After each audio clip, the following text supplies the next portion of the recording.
Finally বন্ধ হয়ে গেল স্টার জলসার আরও একটি জনপ্রিয় শো। সম্প্রতি স্টার জলসায় শুরু হয়েছে দুইটি নতুন ধারাবাহিক, দুই শালিক এবং রাঙামতি তীরন্দাজ। রাঙামতি তীরন্দাজ ধারাবাহিকের জন্য বন্ধ হয়ে গেল টেন্ট সিনেমা প্রোডাকশনের জনপ্রিয় ধারাবাহিক বধুয়া। তবে জলসার আপকামিং নতুন ধারাবাহিকের জন্য বন্ধ হয়ে যেতে পারে আরও কয়েকটি জনপ্রিয় ধারাবাহিক। খুব শীঘ্রই আসছে রাজ চক্রবর্তী প্রোডাকশনের নতুন ধারাবাহিক, যেখানে প্রধান নায়ক নায়িকার ভূমিকায় দেখা যাবে সুস্মিত মুখার্জি এবং উষসী রয়কে। খুব শীঘ্রই এই ধারাবাহিকের টিজার সামনে আসতে চলেছে। তবে এবার হঠাৎই বন্ধ হয়ে গেল জলসার জনপ্রিয় একটি শো। গত 15ই সেপ্টেম্বর থেকে শুরু হয়েছিল নতুন রিয়ালিটি শো রবিবার সঙ্গে জলসা পরিবার।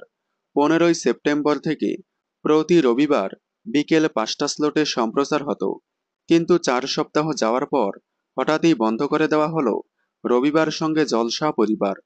গত 6ই অক্টোবর শেষ সম্প্রচার হয়ে গিয়েছে, কিন্তু কেন হঠাৎ 4 সপ্তাহেই বন্ধ করে দেওয়া হলো এই বিষয়ে এখনো কিছু জানা যায়নি।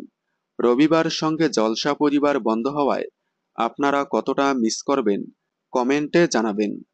বাংলা বিনোদনের সকল আপডেট সবার আগে পেতে চ্যানেলটি সাবস্ক্রাইব করে পাশে থাকা বেল আইকনটি বাজিয়ে দিন।